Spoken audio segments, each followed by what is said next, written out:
Time value of money, ठीक है। ये आपको स्लाइड नजर आ रही है, क्लियर है? ठीक है, तो this is basically time value of money, chapter 4।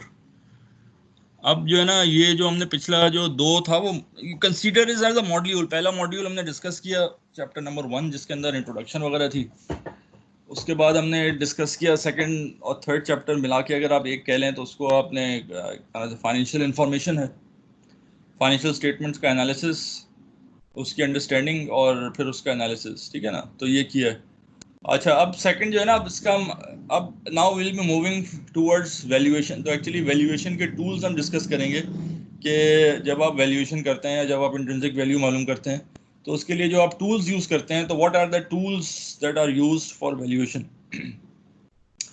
तो सबसे पहला जो है वो उसके अंदर टूल्स के कॉन्सेप्ट्स जो है ना, वो है बेसिकली समझने पड़ेंगे। That is time value of money. तो ये जो टॉपिक है ये कोई ऐसा नया नहीं है, आपने जो है पहले भी जो है पहले भी आपने इसको डिस्कस किया होगा, पढ़ा हुआ होगा। तो इसमें बेसिकली क्या आता है, इसमें फ्यूचर वैल्यू आती है, प्रेजेंट वैल्यू आती है, एनविटीज आती हैं। एनविटी क्या होती है, कोई बताएगा एनविटी?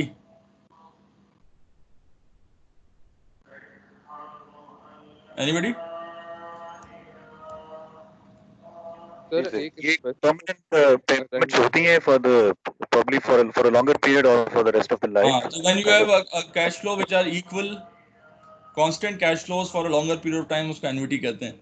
तो अगर आपके पास ऐसी प्रोडक्ट है जिसके अंदर आपके पास रेगुलर कैश फ्लोज आती है for a longer period of time, तो उसको हम एन्युटी कहते हैं। तो वी कैन हम यहाँ पे हम देखेंगे कि हाउ टू डिस्काउंट और compound the annuity into a single value, जिससे हमने कहते हैं ना कि cash flows value is the present value of all the future expected cash flows. तो ये है कि उसको अगर कैश फ्लोज कांस्टेंट है तो उसको एनविटी को एनविटी तस्वुर होगी। तो how to find the value of annuity is actually the value of the product, the asset.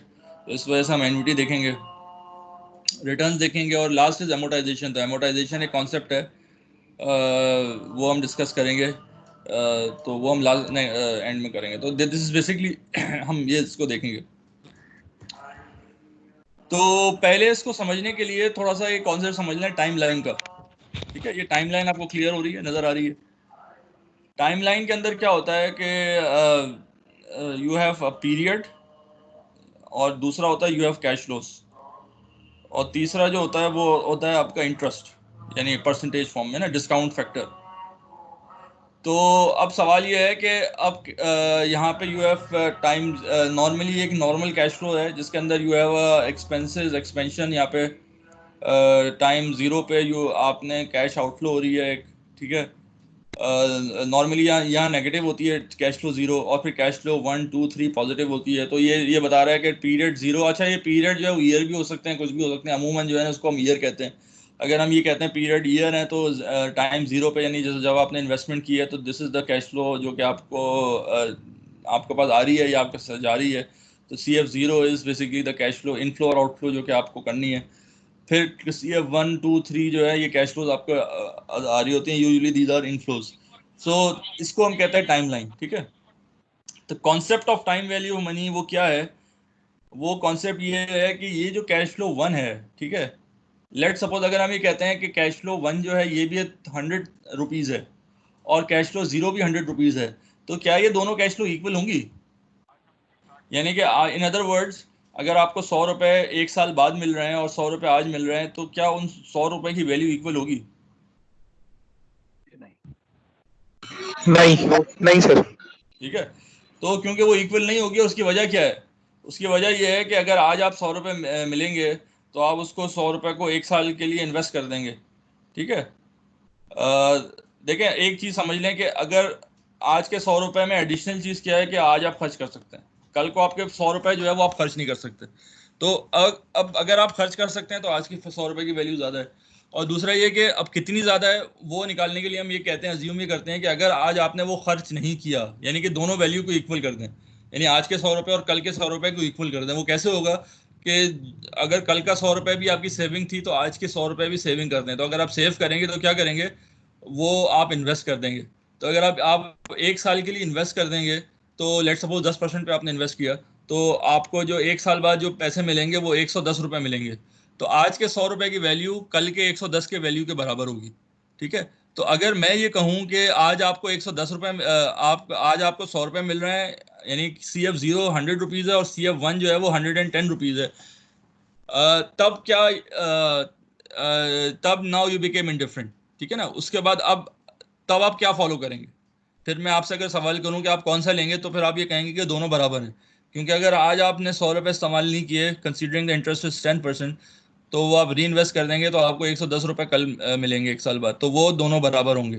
तो टाइम वैल्यू मनी का मतलब ये होता है कि आप आज की वैल्यू को या कल की वैल्यू को इतना कंपाउंड या डिस्काउंट कर दें जिससे जो है आपकी वैल्यू टाइमलेस हो जाए, यानी कि वो वैल्यू जो है वो किसी भी टाइम पे हो, यू बिकेम इनडिफरेंट। ये कॉन्सेप्ट है बेसिकली सारी टाइम वैल्यू मनी का। ठीक है, और इसका इंपॉर्टेंस इसलिए है कि क्योंकि आपकी कैश फ्लो जो है वो हर पीरियड में आती हैं, तो कैश फ्लो अगर एक पीरियड में आ रही है उसका अफेक्ट दूसरे पीरियड में आ रही है कैश फ्लो उसका बराबर नहीं होगा। तो टाइम वैल्यू मनी से उसका अफेक्ट को बराबर कर सकते हैं, और उससे आप जो है ना बेसिकली ये देख सकते हैं कि वो कैश फ्लो बेहतर है आपके लिए नहीं है, कंपेयर कर सकते हैं। ठीक है ना, ये बात समझ में आई? तो बेसिकली ये टाइम वैल्यू मनी जो है टाइमिंग ऑफ कैश फ्लो को शो करती है, और मकसद ये होता है कि इसको किस तरह से हम ये कहें कि कैश फ्लो 1 और कैश फ्लो 2 जो है वो बराबर होंगे अगर उसकी वैल्यू एक ही है, यानी उसकी अमाउंट एक ही है।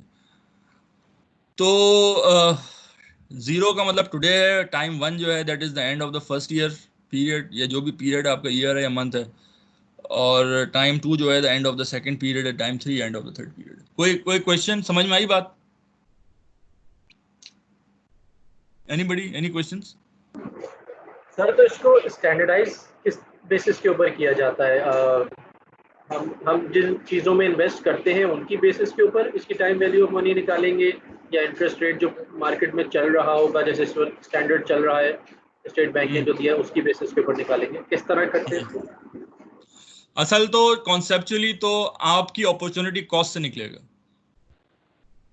आपकी जो भी अपॉर्चुनिटी कॉस्ट होगी वो आपका डिस्काउंट फैक्टर होगा। तो ये जो एक्चुअली आपका दूसरा यानी आपके अदर इसका जो सवाल है वो ये है कि वो डिस्काउंट फैक्टर क्या होगा।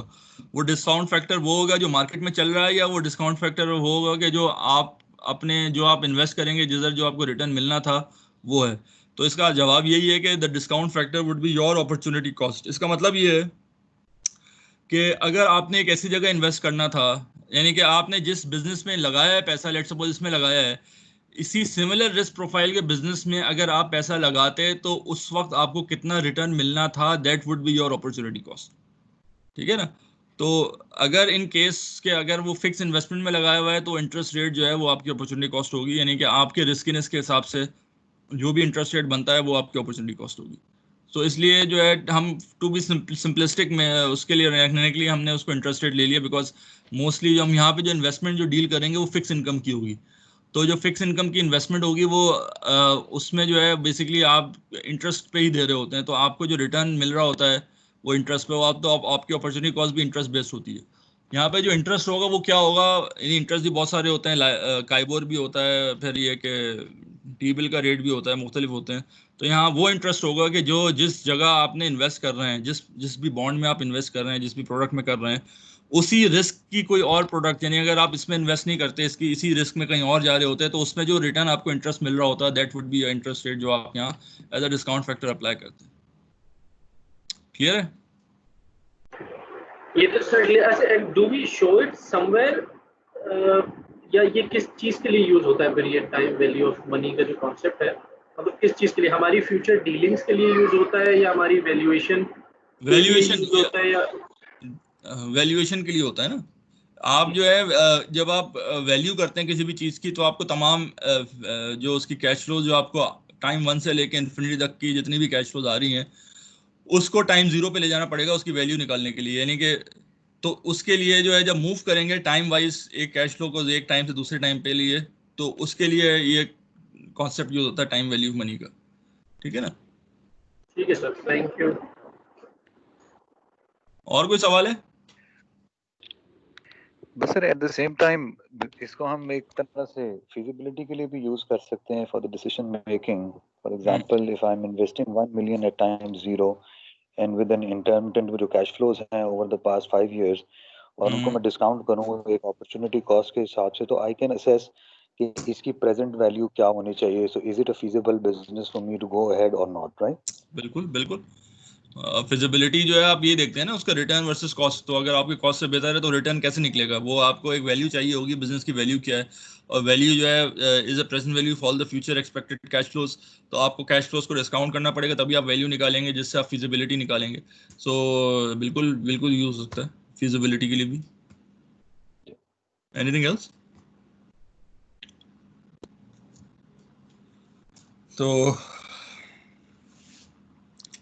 ये है बेसिकली टाइमलाइन का बेसिक फंक्शन. और बेसिकली हमारा जो मकसद होगा वो ये होगा कि एक कैश फ्लो को एक जगह से दूसरी जगह जब मूव करेंगे वो किस तरह मूव करेंगे. तो उसके अंदर जो कॉन्सेप्ट है वो basically time value of money का कॉन्सेप्ट होगा. और टाइम वैल्यू ऑफ मनी मतलब इसमें जो कॉन्सेप्ट है वो अपॉर्चुनिटी कॉस्ट का होगा. बेसिकली जब मूव करेंगे तो हम ये देखेंगे कि what will be the opportunity cost, उससे आप डिस्काउंट या कंपाउंड करेंगे. इसको ये समझ लें कि अगर आप कैश फ्लो को फॉरवर्ड मूव करते हैं, यानी कि अगर आप मूव कर रहे हैं कैश फ्लो को 1 को जगह 2 पे, यानी अगर हम ये कहते हैं कि what is the value of cash flow after 1 year, तो एक्चुअली हम कर रहे हैं CF1 को मूव कर रहे हैं टाइम 2 पे. तो अगर आगे मूव करते हैं तो इस कॉन्सेप्ट को कहते हैं कंपाउंडिंग. और अगर हम ये कहते हैं कि what is the present value of cash flow 1, तो इसका मतलब ये है कि जो कैश फ्लो 1 है उसको टाइम 0 पे हम ले जा रहे हैं, तो इसको हम कहते हैं डिस्काउंटिंग.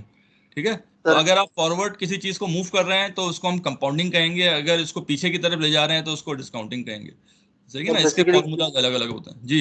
इंडस्ट्रीज में जो पे बैक पीरियड कैलकुलेट होता है वो बेसिकली वो ये कॉन्सेप्ट है, जैसे कोई इन्वेस्टमेंट पे पे बैक पीरियड निकालते हैं. हाँ हाँ, वो डिस्काउंट करते हैं. वो पहले आप डिस्काउंटेड कैश फ्लोज निकालते हैं, फिर आप देखते हैं कि वो कितने साल में वो कैश फ्लो रिकवर हो जाती है. ठीक है. तो वो यही यही कॉन्सेप्ट. ठीक है. तो ये बात समझ में आ गई कि अगर आप कभी भी किसी जैसे आपका ये कैश फ्लो 1 है तो इसको अगर फॉरवर्ड मूव करेंगे तो उसको कंपाउंडिंग करेंगे. फॉरवर्ड मूव करने का मतलब क्या है? अगर आप सवाल ये करेंगे कि what is the value of this cash flow after 1 year, तो यानी कि अगर इस कैश फ्लो को टाइम 2 में ले जाएंगे, यानी 1 ईयर का मतलब 1 से 2 पे ले जाएंगे, तो उसको कहेंगे कंपाउंडिंग. अगर हम ये कहें कि what is the value of cash flow today, तो अगर आपका कोई कैश फ्लो टाइम 1 पे आ रहा है उसकी आज की वैल्यू क्या होगी, तो हम पीछे ले जाएंगे उसको टाइम 0 पे, तो उसको हम कहेंगे डिस्काउंटिंग. ठीक है ना. ये बात जो है क्लियर हो गई. इसका फॉर्मूला अलग अलग होता है डिस्काउंटिंग और कंपाउंडिंग का, वो हम आगे डिस्कस कर लेंगे. उसका फॉर्मूला मेरे ख्याल से आगे दिया हुआ होगा, बहरहाल आगे उसको देख लेंगे. ठीक है ना. So this is basically the concept. यहाँ पे देखें ड्रॉ टाइमलाइन. अच्छा यहाँ पे आप ये देखें कि दो तरह की टाइमलाइंस होती हैं. एक में तो सिंगल वैल्यू होती है, यानी कि एक में ये है कि यू हैव 1 कैश फ्लो और इस कैश फ्लो को मूव करना है. फॉर एग्जांपल अगर हम कहें कि what is the value of 100 rupees which is paid after 2 years, in 2 years what is the present value of 100 rupees. ठीक है. तो हम इस 100 रुपीज को टाइम 0 पे ले जाएंगे, तो इसको हम कहेंगे 2 पीरियड हमने डिस्काउंट किया है. इसके अंदर एक ही कैश फ्लो होती है, उसको मूव कर रहे होते हैं. एक दूसरा होता है जिसके अंदर you have a series of cash flows, जिसको हम एनवीटी कहते हैं. जैसे टाइम 1 पे भी कुछ कैश फ्लो आ रही है, टाइम 2 पे भी आ रही है, टाइम 3 पे भी आ रही है, एंड सो ऑन आगे तक. तो अगर कोई ऐसी कैश फ्लोज है तो हम ये कहते हैं what is the present value of this NVT. तो एनवीटी का मतलब ये है कि इस पूरी सीरीज को अगर टाइम 0 पे ले जाएंगे तो उसको या प्रेजेंट वैल्यू, तो प्रेजेंट वैल्यू ऑफ एनवीटी कहेंगे. अगर हम कहेंगे कि what is the future value, तो अगर ये सारी तमाम सीरीज को टाइम 3 पे ले जाएंगे तो उसको फ्यूचर वैल्यू कहेंगे. तो इसको करने के लिए क्या तरीका है? एक तो ये कि इंडिविजुअल कैश फ्लो को ले जाएं और उसको ऐड कर दें तो एनवीटी बन जाएगा. या ये कि एक फार्मूला होता है, वो भी हम आगे डिस्कस करेंगे. ठीक है. तो आज थोड़ा सा सिर्फ कॉन्सेप्ट डिस्कस कर रहे होते हैं. तो ये एक एनवीटी है, ये एक 1 सिंगल कैश फ्लो है, और ये सीरीज ऑफ कैश फ्लो जिसको हम एनवीटी कहेंगे. और ये तीसरा जो है ये अनइवन कैश फ्लो है. अनइवन कैश फ्लो के अंदर क्या है कि you have individual cash flows, यानी CF0 जो है, आपने 50 रुपए की इन्वेस्टमेंट की, पहले साल 100 रुपए आए, फिर 75, देन 50. अब इसको अगर आप इसकी प्रेजेंट वैल्यू निकालेंगे तो क्या करेंगे? इंडिविजुअली इसको टाइम 0 पे ले जाएंगे, तो इसको हम कहेंगे अनइवन कैश फ्लोज. ठीक है. तो basically movement of cash flows के लिए you need time value of money है. अब सवाल ये है, आई थिंक इसको जो है हम नेक्स्ट क्लास में रख लें, क्योंकि टाइम भी आपको हो गया. दूसरी क्लास आपकी है कोई आज क्लास आपकी? नो सर, वो 8 बजे आज क्लास वाली. रात को 8 बजे? अच्छा अच्छा. जी सर. तो ओके. तो मेरा ख्याल से ये एक स्लाइड और कर लेते हैं, फिर ये स्लाइड क्या है, इसमें एक सवाल है। अब ये सवाल क्या है कि what is the future value of an initial 100 after 3 years if interest rate is 10%? यानी इसका मतलब ये है कि आज अगर आपके पास 100 रुपए हैं और आपने उसको कहीं इन्वेस्ट कर दिया 3 साल के लिए 10% पे, तो उसकी फ्यूचर वैल्यू क्या होगी? ठीक है, तो इसके लिए क्या करना होगा, इसके लिए फॉर्मूलेज हैं, दीज आर द फॉर्मूलाज। तो ये जो फॉर्मूला, यानी इसका मतलब ये है कि इसके अंदर आपको कंपाउंड, ये डिस्काउंटिंग है या कंपाउंडिंग है, ये बताएं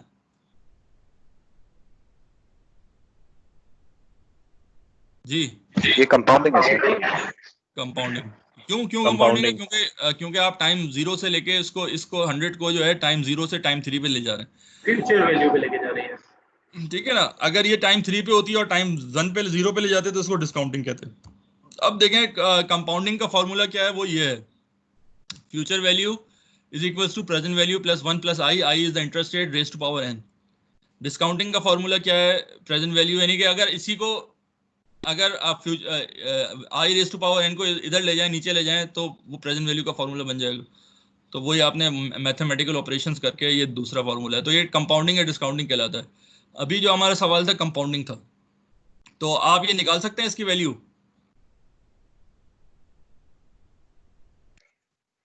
जी। जी निकाल सकते हैं। निकाल सकते हैं, तो निकालिए, कितनी आ रही है? आप लोग अपने साथ कैलकुलेटर्स वगैरह रख के बैठते हैं, नहीं बैठते? अब आप जो है ना नेक्स्ट क्लास में कैलकुलेटर्स, कॉपी वगैरह, पेंसिल्स वगैरह रख के बैठे, ताकि you can calculate the value ना।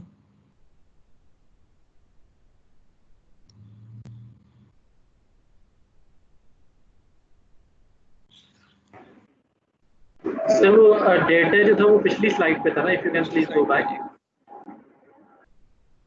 हाँ जी, ठीक है। अब आपने फॉर्मूला लिख लिया, ठीक है ना, आपने फॉर्मूला लिख लिया, future value is present value. अब इसके अंदर आपको क्या चाहिए, पीवी चाहिए, आई चाहिए और एन चाहिए, ठीक है। अब इसके अंदर देखें पीवी क्या है, 100 है, PV is the value at time 0, ठीक है। आई क्या है इसके अंदर, Interest rate. हाँ क्या है वो, 10% है। तो 10% कैसे, 0.1, हाँ ये हमेशा आप याद रखें, जब भी आप इस फॉर्मूले में डालेंगे तो interest rate should always be in terms of decimals, तो परसेंटेज फॉर्म में नहीं होगा, तो 0.1 होगा। अच्छा, और टाइम पीरियड कितना है? 3 years. 3 इयर्स। तो बस आप कैलकुलेट कर लें आप। जी।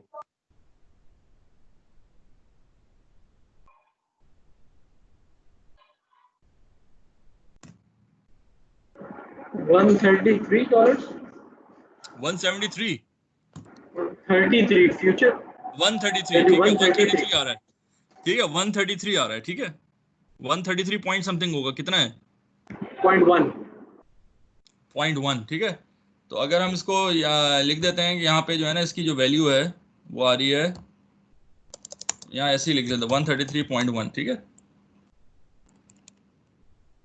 अब सवाल ये है, बल्कि इसको इधर नहीं लिखते, नोट्स में लिख देते हैं, ठीक है।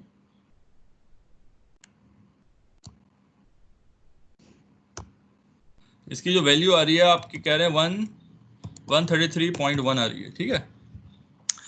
अब लेट्स विजुलाइज कि 133.1 को डीक्लासिफाई करते हैं कि ये क्या है 133.1, ठीक है। अब इसके अंदर देखें, एक पॉइंट समझ लें कि अगर आपने 100 रुपए 1 साल के लिए इन्वेस्ट करेंगे तो उस पर आपको कितना इंटरेस्ट मिलेगा? 10%। तो 100 रुपए में 10 रुपए का इंटरेस्ट मिलेगा। तो बेसिकली इसमें जो टोटल आपको बेनिफिट मिल रहा है वो 133 पॉइंट यानी 33.1 पे मिल रहा है, यानी कि 133 का मतलब है वो 100 रुपए वापस मिल जाएंगे, तो 100 तो हो गए, तो बाकी जो एडिशनल जो बेनिफिट है वो 33.1 का मिल रहा है, ठीक है ना। पॉइंट समझ में आ रहा है, 3 साल के लिए रखने का 33.1 का मिल रहा है। अब उसको विजुलाइज करें कि 33 पे कैसे बन रहा है। पहले साल अगर आप रखेंगे तो टोटल रिटर्न कितना मिलेगा? 11 रुपए मिलेंगे। 11 रुपए क्यों, कैसे? 11 रुपए, 10 रुपए, 10 रुपए, 10 रुपए। तो अब ये हुआ कि हो क्या रहा है बैकग्राउंड में, बैक एंड पे क्या हो रहा है, बैक एंड में ये हो रहा है कि आपने पहले जो ये पैसे 100 रुपए थे आपने 1 साल के लिए इन्वेस्ट कर दिया। जब आपने इसको 1 साल के लिए इन्वेस्ट कर दिया तो उस पर जो आपको रिटर्न मिला वो 10 रुपए मिले, ठीक है ना। तो ये हुआ कि ईयर एंड पे आपके पास 100 रुपए भी आ गए और 10 रुपए भी आ गए। उसको आपने एक और साल के लिए इन्वेस्ट कर दिया, अब 11 रुपए मिलेंगे सर, आप 110 का 11 रुपए मिलेंगे, ठीक है। तो अब वो 11 रुपए मिलेंगे, ठीक है। तो अब आपके पास जो है वो अब आप इसमें देखें कि अगर आप देखें कि इसमें 133 के अंदर क्या है, 100 जो है ना वो है प्रिंसिपल, ठीक है ना, 100 प्रिंसिपल है। अच्छा, अब इसमें इंटरेस्ट कितना है, अगर आप उस प्रिंसिपल पे इंटरेस्ट निकालें तो वो 3 दफा इन्वेस्ट हो रहा है। तो अगर हर दफा प्रिंसिपल पे 10 रुपए मिल रहे हैं तो 3 दफा इन्वेस्ट हो रहा है, तो 30 जो है वो इंटरेस्ट है प्रिंसिपल पे, is interest on interest, principal, ठीक है ना। तो दैट मींस कि टोटल आपका 133 हो गया। What is 3.1? ये 3.1 कौन सा इंटरेस्ट है? ये कोई एडिशनल आपको मिल रहा है ना, इंटरेस्ट ऑन इंटरेस्ट, ये है This is interest interest on on interest, ठीक है ना। This is basically compounding. अच्छा, वो ऑन इंटरेस्ट का मतलब क्या है? इसका मतलब ये है कि जब आपने पहले साल इन्वेस्ट किया तो आपको आपकी जो वैल्यू है 110 रुपए हो गए, यानी कि आपको प्रिंसिपल भी मिल गया और 10 रुपए मिल गए। अब नाउ सेकंड ईयर जो आप इन्वेस्ट करेंगे तो जो आपने प्रिंसिपल इन्वेस्ट किया उस पर आपको 10 रुपए मिल गए, और जो आपने इंटरेस्ट को इन्वेस्ट किया तो उस पर 1 रुपया मिलेगी, क्योंकि 10% का वन यानी 10 रुपए का 10% कितना होता है, 1 रुपीज, ठीक है। तो आपने पहले साल जो है प्रिंसिपल का 10 रुपये मिले, और यानी कि आपने टाइम 2 के अंदर आपका 20 रुपए का जो है इंटरेस्ट, सिंपल इंटरेस्ट हुआ, और 1 रुपए का कंपाउंड इंटरेस्ट हो गया, क्लियर। अब टाइम 3 आया तो टाइम 3 में क्या हुआ, टाइम 3 में प्रिंसिपल दोबारा इन्वेस्ट हो गया तो 10 रुपए प्रिंसिपल के मिल गए, ठीक है। फिर जो पहले वाले साल के पहले साल के 10% था उस पर आपने 1 रुपया मिला मजीद इन्वेस्ट करने का, दूसरे साल के 10% पे मजीद 1 रुपया मिला इन्वेस्ट करने का, ठीक है। तो ये 2 रुपए ये हो गए, पिछले साल का 1 रुपया, तो 3 रुपए ये हो गए। और फिर जो पहले साल का 1 रुपया था उसको जब मजीद इन्वेस्ट करेंगे तो उस पर भी 0.1 रुपीज मिलेंगे आपको। सो दैट मीन्स कि the total interest would be 3.1। ये बात क्लियर हुई?